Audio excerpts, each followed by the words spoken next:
श्रीमन्महागणाधिपतये नमः। लक्ष्मीनारायणाभ्यां नमः। उमामहेश्वराभ्यां नमः।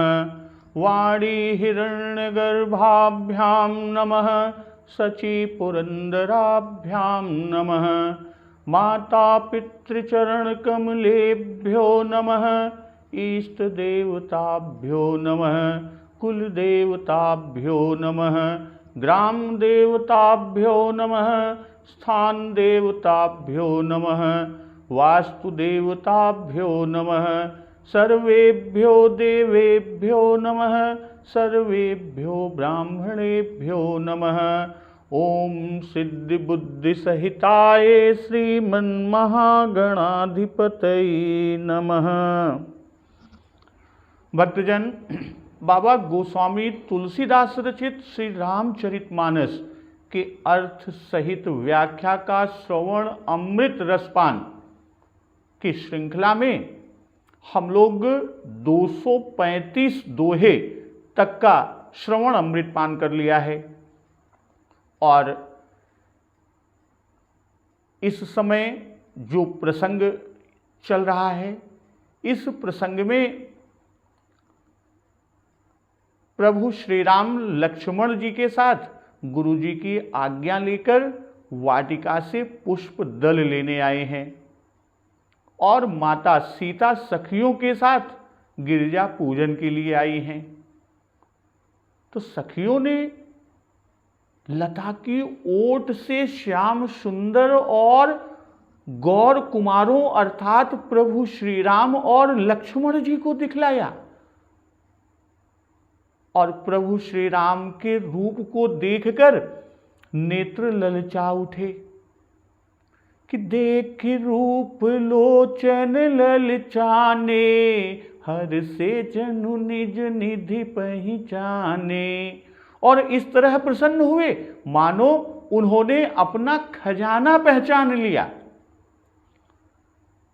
तो रघुनाथ जी की छवि को देखकर नेत्र निश्चल हो गए, पलकों ने गिरना छोड़ दिया और इतना अधिक स्नेह के कारण शरीर बेकाबू हो रहा है। और उसी समय लता भवन ते प्रगट भे, तेहि अवसर दो भाई, निक से जनु जुग बिमल विधु, जलद पटल बिल गाई। और ठीक उसी समय दोनों भाई लता कुंज या लताओं के द्वारा निर्मित जो कुंज मंडप या भवन बना हुआ है उसमें से निकल आते हैं, प्रकट होते हैं और इस तरह लगते हैं मानो दो चंद्रमा बादलों के पर्दे को हटाकर बाहर निकल आए हों। तो इस तरह प्रभु श्री राम जी को देखकर सखियां कहती हैं कि धरि धीरजु एक आली सयानी, सीतासन बोली गही पानी, बहुरी गौरी कर ध्यान करेहू, भूप किशोर देख किन लेहू। तो एक जो सयानी और चतुर सखी वह धैर्य धीरज धारण कर सीता का हाथ पकड़कर बोलती है कि बहुर गौर कर ध्यान करेहू, अब भूप किशोर देख किन लेहू, कि गिरजा जी का ध्यान फिर कर लेना और इस समय राजकुमार को क्यों नहीं देख लेती। तो सीता जी सकुचाकर नेत्र खोले और रघुकुल के दोनों सिंहों को अपने सामने खड़े देखा कि सकुच सीय तब नयन उघारे, सन्मुख दो रघु सिंह निहारे। और फिर प्रभु श्री राम जी की शोभा को देखकर पिता का प्रण याद करके फिर उनका मन बहुत क्षुब्ध हो गया कि नख सिख देख राम कई शोभा, सुमिर पिता पनु मनु अति क्षोभा। तो इस तरह माता सीता जी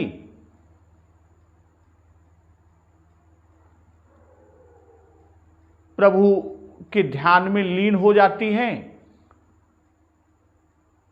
तो उस पर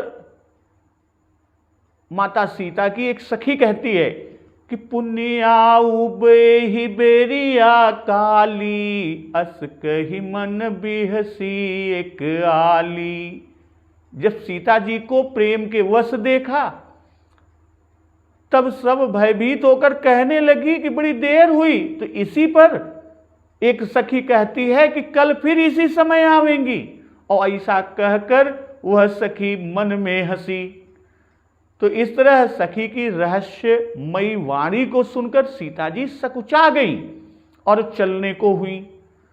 अब सीता जी चली तो, लेकिन बार बार देखने के बहाने कि देखन मिस मृग बिहग तरु, फिरई बहोरी बहोरी, निरखि निरखि रघुबीर छवि, बाढ़ई प्रीतिन थोरी।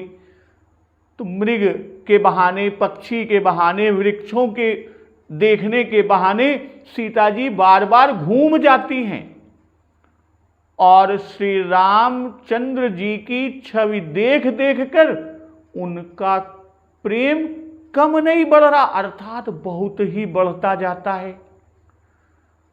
तो इस तरह माता सीता जी पुनः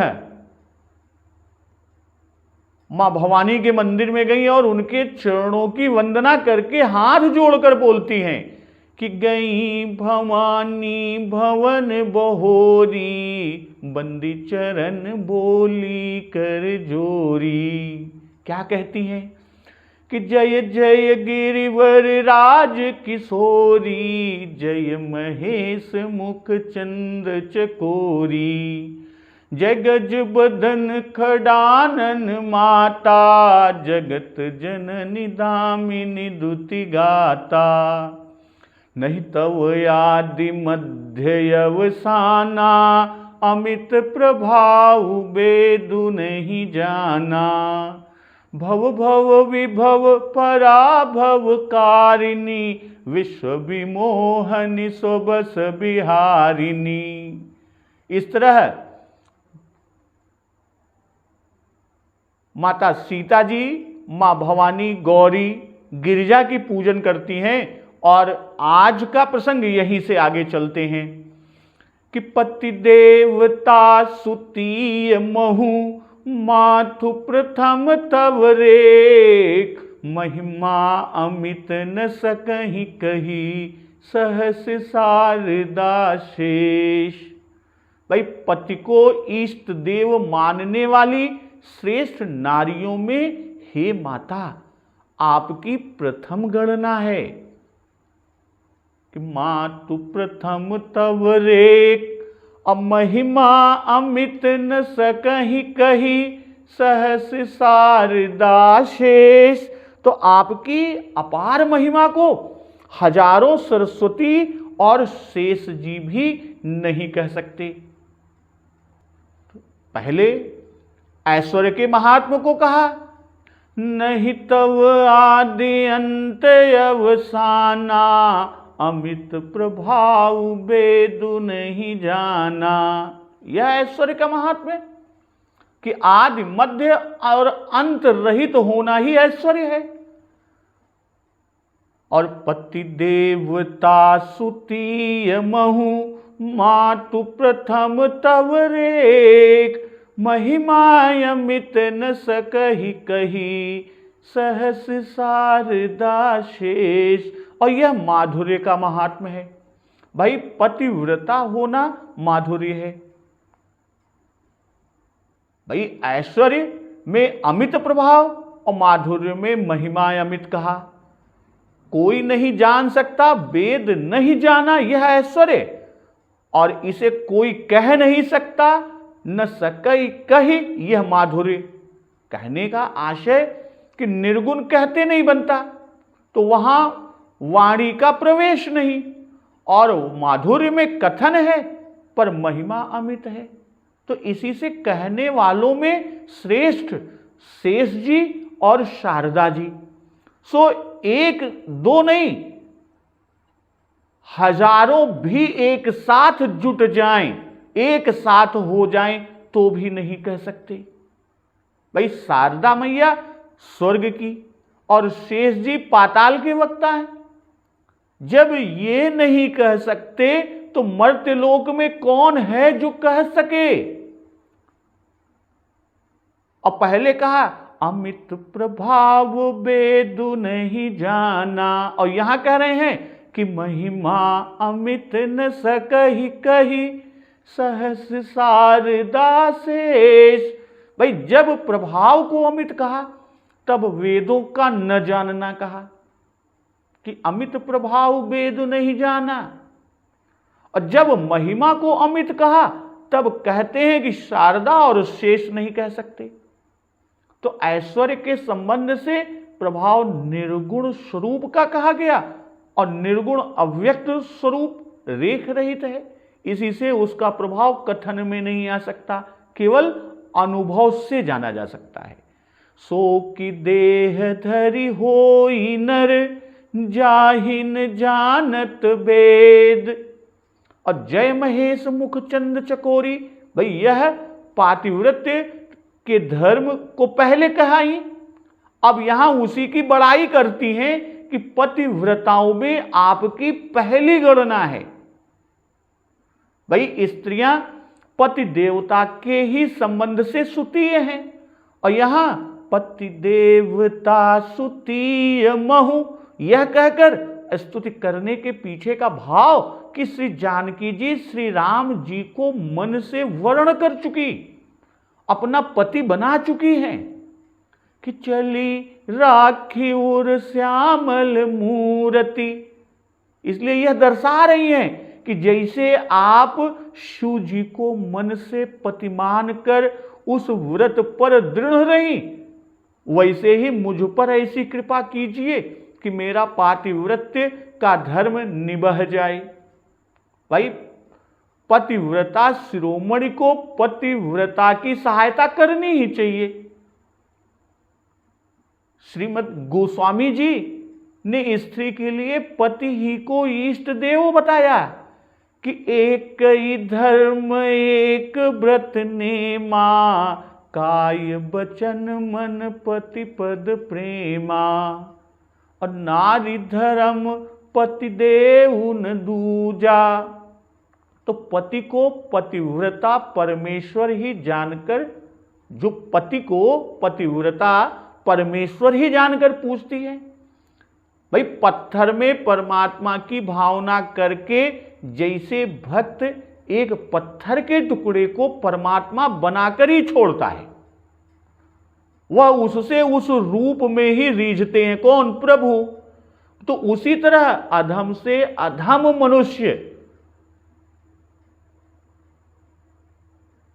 रूपी पति को पतिव्रता अपने सतीत्व से परमेश्वर बना देती है और उसे वैकुंठ या परमधाम पहुंचा देती है, और वह स्वयं भी उसी लोक को चली जाती है। इसका उदाहरण जलंधर और वृंदा की कथा यह प्रमाण है।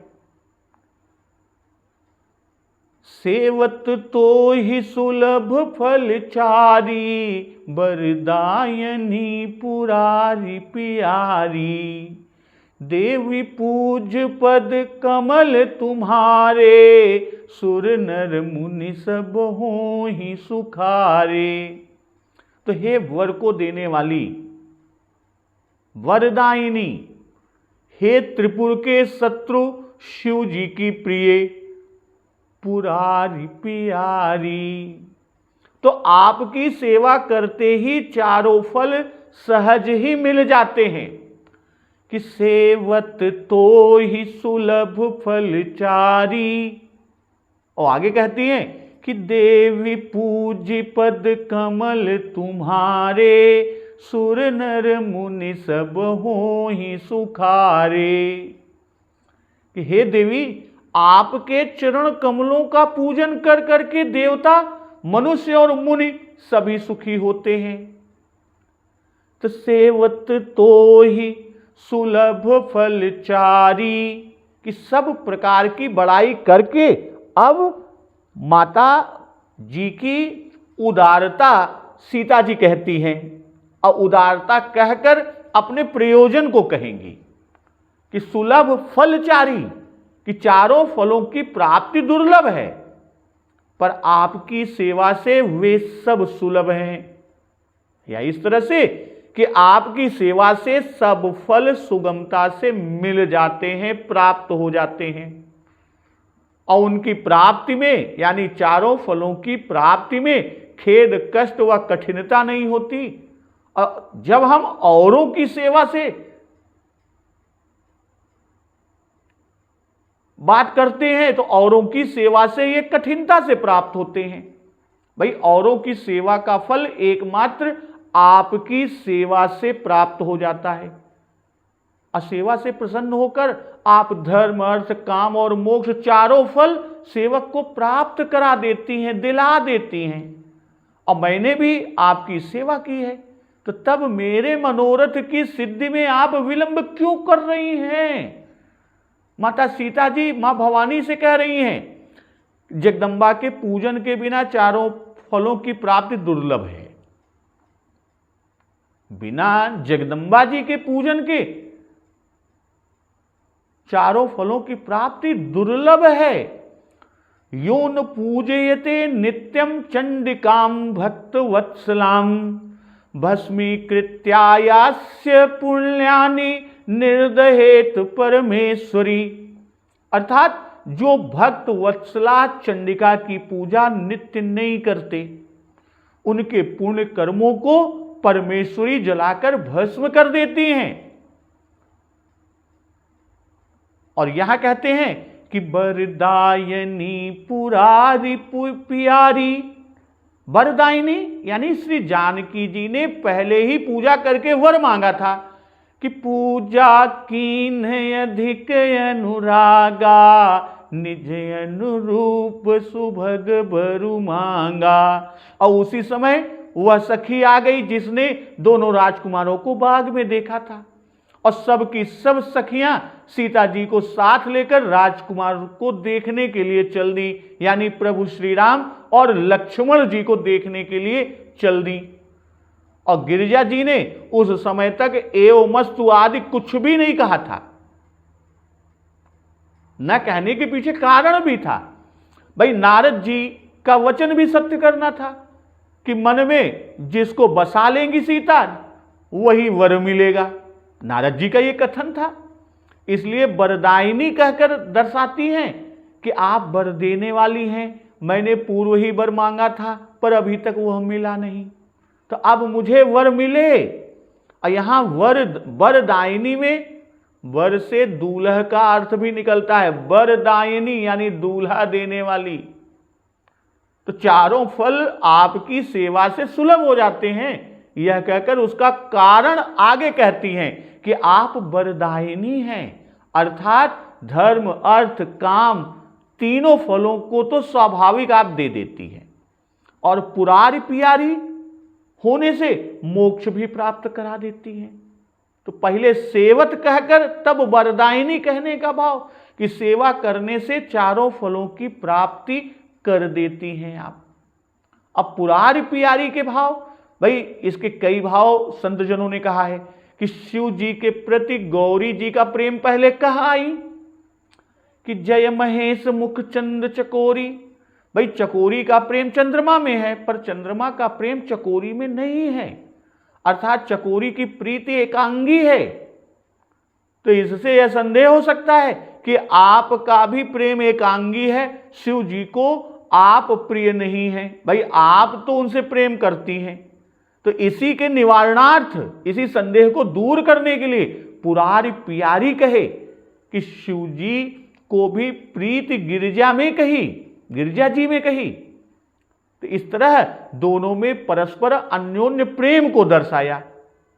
भाई जैसे शंकर जी ने त्रिपुरासुर को मारकर सुर नर मुनि सबको सुखी किया, तो वैसे ही आपके चरण कमल पूजकर सुर नर मुनि सब सुखी होते हैं, क्योंकि आप शिव जी की प्यारी हैं और शिव जी को भी प्यारी हैं।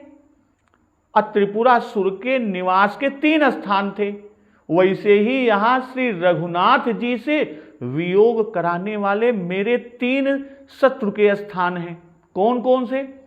श्री राम जी की सुकुमारता, पिता का प्रण और धनुष की कठोरता। तो ऐसे शत्रु से छुटकारा पाने का वरदान मुझे दीजिए, क्योंकि आप वरदायिनी हैं। अध्यात्म रामायण और हनुमान नाटक में शंकर जी ने इसी धनुष से त्रिपुरासुर का वध किया, इसका उल्लेख है कि ईश्वरेण पुरा क्षिप्तम पुरदाहादनंतरम, यह अध्यात्म रामायण में उल्लेख है। तो आप शिव जी को प्यारी हैं, उनसे सिफारिश कर दीजिए कि वह धनुष श्री राम जी के लिए हल्का हो जाए। और शिव जी ने त्रिपुर का नाश करके तीनों लोगों को सुखी किया था, और आप शिव जी की प्यारी हैं, इसलिए आप धनुष का विनाश यानी श्री राम जी के हाथ से कराकर मुझे क्यों न सुखी करेंगी। भाई, जब स्त्री और पुरुष दोनों दानी हो, एक नहीं बल्कि दोनों दानी हो, तब दातव्य या दान यथार्थ निभता है। इसी से माता सीता कहती हैं कि दोनों दानी हैं, अतः आप मुझे वर देंगी तो शिव जी भी प्रसन्न होंगे। कि सेवत तो ही सुलभ फलचारी, पहले कहकर अब चारों के अधिकारी कहती हैं। सुर नर मुनि सब सुखी होते हैं, अर्थात आप सबके मनोरथ को पूर्ण करती हैं और सब चारों फल पा जाते हैं। आप सबके मनोरथ जानकर सबको सुखी करती हैं, इसलिए मेरा भी मनोरथ पूर्ण कीजिए। माता सीता जी कहती हैं कि इसलिए आप मेरा भी मनोरथ पूर्ण कीजिए। कि मोर मनोरथ जानहुनी के, बसहु सदाउर पुर सबही के। कीन्हु प्रगट न कारण ते ही, अस कही चरण गहे बैदेही। मेरा मनोरथ तो आप अच्छी तरह जानती हैं, क्योंकि सभी के हृदय रूपी नगर में आप सदा वास करती हैं, वहां निवास करती हैं। इसी कारण उसे मैंने प्रकट नहीं किया। कीन्हु प्रगटन कारण ते ही, और अस कही चरण गहे बैदेही। और ऐसा कहकर विदेह कुमारी ने मां भवानी के चरण पकड़ लिए कि बसहु उर पुर सबही के, कि अंतर्यामी रूप से हृदय में बसती हो। भाई, जहां उर यानी हृदय में तुम्हारा वास है, वहीं उर में हमारा मनोरथ भी है, उसी हृदय में हमारा मनोरथ भी है। कि चली राखी उर श्यामल मूर्ति, तो उसी श्याम मूर्ति की प्राप्ति का ही तो हमारा मनोरथ है। इसलिए एक ही ठौर होने से जानती हो, एक ही निवास से जानती हो, एक ही वास होने से जानती हो। अब बसहु सदा के अंतर्यामी रूप सबके हृदय में बसता है, और सगुण रूप सदा नहीं बसता। जब तक स्मरण रहता है तभी तक सगुण रूप हृदय में रहता है। जैसे कि काटत सिर हो ही बिकल, छूट जाहि तब ध्यान, तब रावण ही हृदय महु, मरि है राम सुजान। भाई, सगुण रूप हृदय में सदा नहीं बसता, इसी कारण संत सदा वास करने की प्रार्थना करते हैं कि मम ही गगन इंदु इव, बसहु सदा निह काम। दूसरी जगह कि अनुज जानकी सहित निरंतर, बसहु राम नृप मम उर अंतर। तो श्री जानकी जी लज्जावश मनोरथ प्रकट नहीं करती, नहीं कहती कि हृदय की जानती हो, इसी से मैं नहीं कह रही हूं।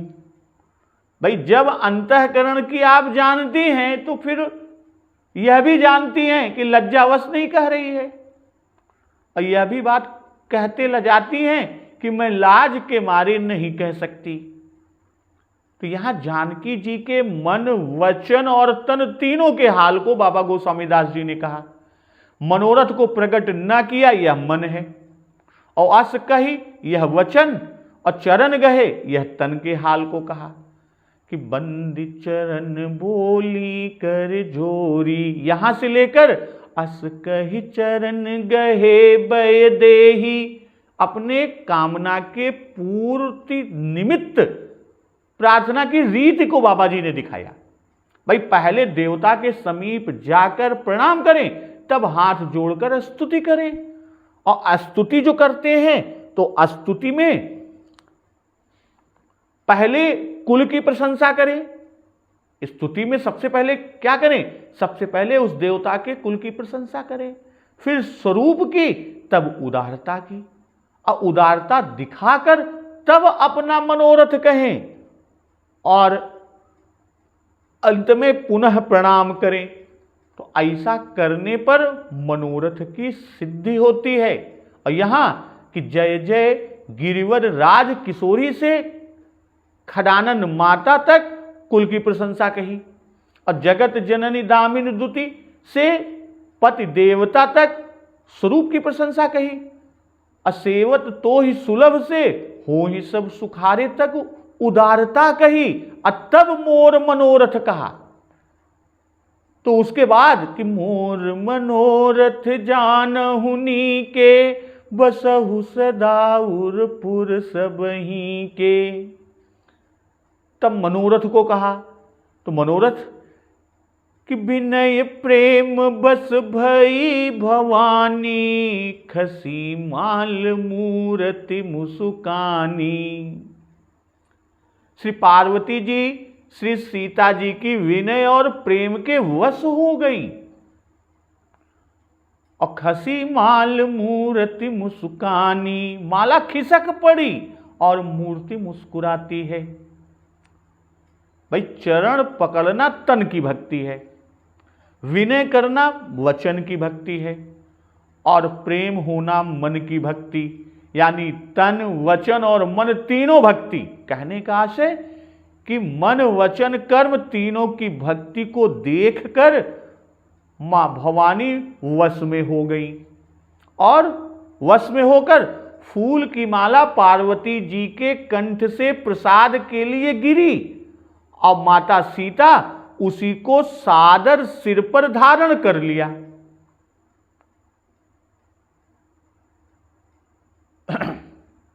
श्री राम। मूर्ति मुस्कानी, भाई पार्वती जी जानकी जी की महिमा जानती हैं, इसी से माधुर्य के वचन सुनकर मुस्कुराई। इसी तरह श्री राम जी के माधुर्य वचन सुनकर अगस्त जी मुस्कुराए थे कि अब सो मंत्र देहु प्रभु मोही, जेहि प्रकार मारहु मुनि द्रोही। मुनि मुस्काने सुनि प्रभु बानी, पूछेउ नाथ मोहि का जानी। अते तुम सकल लोकपति साई, पूछेउ मोहि मनुज की नाई। अगस्त जी ने मुस्कुराकर यह दर्शाया कि मैं आपको जानता हूं, पर आपके भजन के प्रताप से ही, और आप मनुष्य नहीं हैं, किंतु मुझसे इस तरह पूछ रहे हैं मानो मनुष्य ही हैं। सो मैं आपके माधुर्य में भूलने वाला नहीं। और वैसे ही यहां पार्वती जी मुस्कुराकर यह दर्शाती हैं कि मैं आपको जानती हूं, आप वह हैं कि जासु अंश उपजहि गुण खानी, अगणित लक्ष्य उमा ब्रह्मानी। अभ्रकुट विलास जासु जग होई, और कि आदि शक्ति जेहि जग उपजाया, इसलिए मैं आपके माधुर्य में भूलने वाली नहीं। तो इस मुस्कुराने का गूढ़ व्यंग है कि मूर्ति मुस्कानी। इसके और भी भाव कि मुस्काई कि वाह जनक किशोरी जी, कि तुम्हारा इस दर्जे का प्रेम है कि मुझे पाषाण विग्रह रूप छोड़ प्रकट ही होना पड़ा। अब मूर्ति इत्यादि में दूर से ही स्तुति प्रणाम करने की रीति है, किंतु जानकी जी इतनी प्रेम उन्मग्ना हो गई कि साक्षात समझकर प्रतिमाई को ही, जो प्रतिमा है उसी को ही चरण यानी मान धाम लिए, मानकर थाम लिया। इसलिए धन्य है, अब मुझे बड़प्पन देने वाली हैं आप। एक भाव ये कि मुस्कुराएं कि देखो अभी तो विवाह हेतु विह्वल है, पर भविष्य पर कोई इनकी दृष्टि नहीं है कि सुख और सुखी के शापवश इंद्रादि देवताओं के द्वारा राजभंग होने पर और नारद शाप के कारण आगे वियोग होना ही है, और भृगु शाप के बहाने पृथ्वी में आपको समाना भी है। तो यह भी आपको मालूम नहीं, सिर्फ विवाह हेतु आप विह्वल हैं, इसलिए भी। अब यहां एक शंका होती है कि मूर्ति का हंसना अमंगल माना जाता है, तो इसका समाधान इस तरह है कि श्री जानकी जी के प्रेम से मां पार्वती जी की मूर्ति प्रकट हो गई। इसी से आगे गौरी जी बोलती हैं। गौरी जी का बोलना बाबा गोस्वामी जी ने लिखा कि सुन सी सत्य शीस हमारी। भाई यदि गिरिजा जी प्रकट न हुई होती तो फिर वार्ता कैसे करती, बातचीत कैसे करती, और जब प्रकट हुई तब मुस्कुराने से कोई अपशकुन नहीं। भाई पाषाण की मूर्ति का मुस्कुराना अपशकुन माना जाता है, और यहां तो गिरिजा जी प्रकट हो गई और तब मुस्कुराई हैं। इस तरह सादर सिय प्रसाद सिर धरेऊ, बोली गौरी हर सुहिय भरेऊ। सुन सिय सत्य शीस हमारी, पूजी ही मन कामना तुम्हारी। नारद बचन सदा सुचि साचा, सोबरु मिलि जाहि मनुराचा। तो श्री सीता जी ने आदर पूर्वक माला जो मूर्ति से सामने सीता जी की गिरी थी उसे प्रसाद समझकर सिर पर धारण कर लिया, और गौरी जी का हृदय हर्ष से भर गया। हर्ष ही भरेऊ। अब जब हर्ष से भर गया तो बोली गौरी, तो गौरी माता बोलती हैं कि हे सीते, सुन सी सत्य शीस हमारी, पूजी ही मन कामना तुम्हारी। कि हमारी सच्ची आशीषा सुनो, तुम्हारी मनोकामना पूर्ण होगी, पूरी होगी। और नारद बचन सदा सुचि साचा, सोबरु मिलि जाहि मनुराचा। और नारद जी का वचन सदा पवित्र और सत्य है। जिस वर में तुम्हारा मन रंग यानी अनुरक्त हो गया है, जिस वर में, वह वर तुमको अवश्य मिलेगा। अब यहां सादर सिय प्रसाद सिर धरेऊ। भाई देवता के प्रसाद का आदर करना चाहिए, इसीलिए बाबा गोस्वामी जी ने सादर पद दिया, और हाथों से लेकर सिरोधार्य करना ही सादर धारण करना है। भाई प्रसाद सिरोधार्य करके ही लिया जाता है, पहले शीश पर चढ़ाते हैं, सिरों पर सिरोधार्य, और तब फिर उसको लिया जाता है। कि फिरती बार मोहि जो देवा, सो प्रसाद मैं सिर धरि लेवा। भाई देवता पर पुष्प आदि चढ़ावें आप, और उसमें से कुछ अपनी ओर आ पड़े, अपनी ओर आ जाए, तो यह जानना चाहिए कि देवता ने प्रसन्नता प्रकट की है और यह प्रसाद हमको दिया है। इसी से माला को प्रसाद कहा, और इसीलिए उसका सादर धारण करना भी बाबा गोस्वामी तुलसीदास जी ने कहा। अब बोली गौरी हर सुहिय भरेऊ। भाई विनय सुनकर हर्ष हुआ,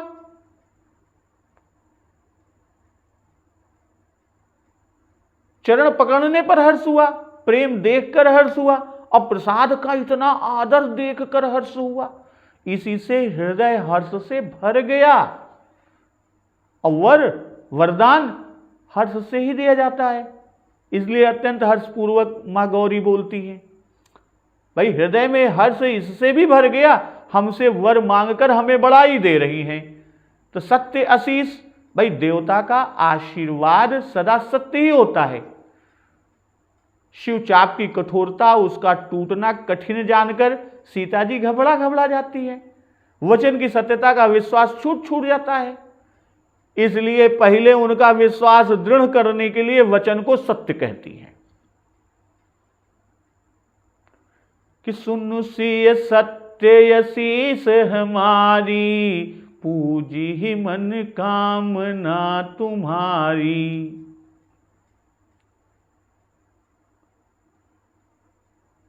तब नारद वचन को सत्य कहेंगी। पहले सत्य बात की, वचन की सत्यता को बताई, तब नारद वचन को सत्य कहेंगी।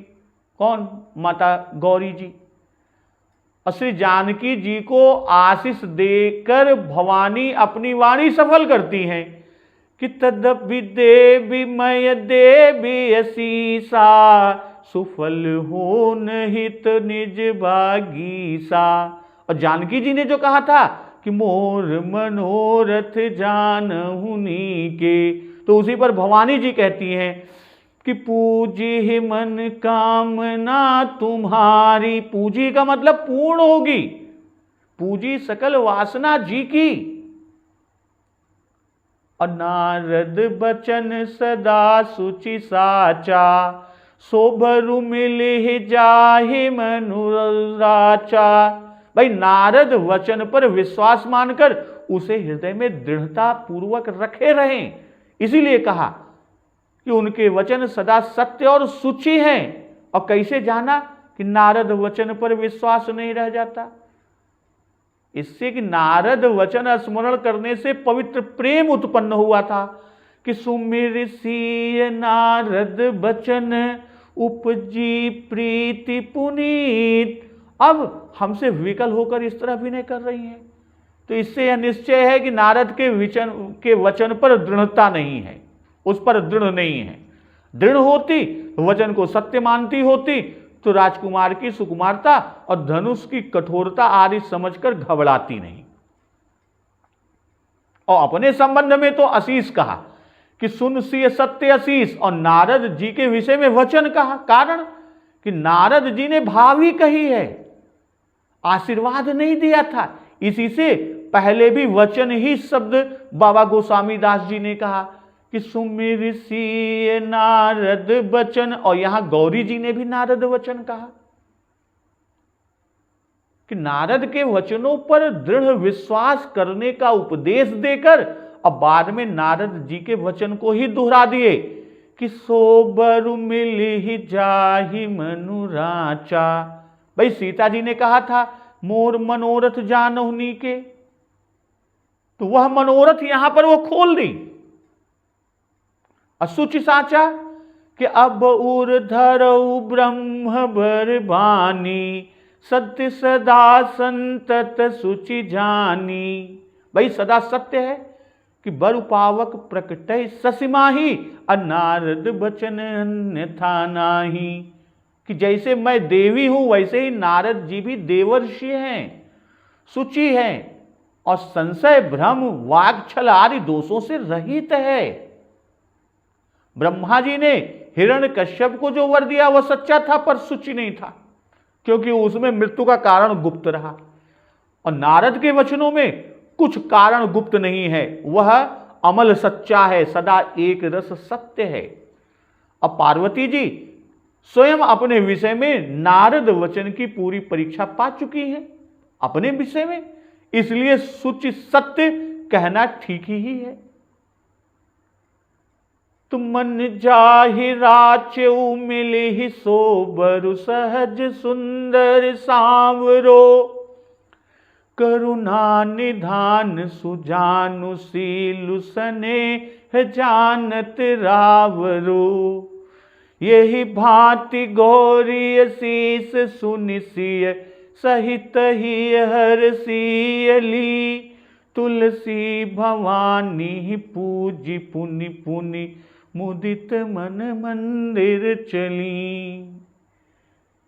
भाई जिसमें तुम्हारा मन रम गया है, रंग गया है, अनुरक्त हो गया, वही सहज ही सुंदर सांवला वर यानी दुल्हा तुमको अवश्य मिलेगा। और वे करुणा के समुद्र हैं, सुजान हैं और तुम्हारे सील और स्नेह को जानते हैं। यही भांति गौरी असीस सुनिसिय, सहित ही हरसियली, तुलसी भवानी पूजी पुनि पुनि, मुदित मन मंदिर चली। इस तरह गौरी की आशीष सुनकर सीता सहित सभी सखियां प्रसन्न होती हैं और तुलसीदास जी कहते हैं कि बारंबार भवानी की पूजा कर प्रसन्न मन से घर को चलती हैं। अब गौरी जी को अनुकूल जानकर सीता जी के हृदय को जो हर्ष हुआ और इधर प्रभु श्री राम अपने अनुज लक्ष्मण सहित गुरु जी के वापस जाते हैं, तो यह प्रसंग का श्रवण अमृतपान हम लोग अगले दिवस की कथा में कहेंगे, सुनेंगे, श्रवण अमृतपान करेंगे। तो अब यहां एक बार जोर से बोलते हैं, सियावर रामचंद्र की जय, पवन सुत हनुमान की जय। जगत जननी मां जगदम्बा की जय, गुरुदेव भगवान की जय, उमापति महादेव की जय। जय श्री राम।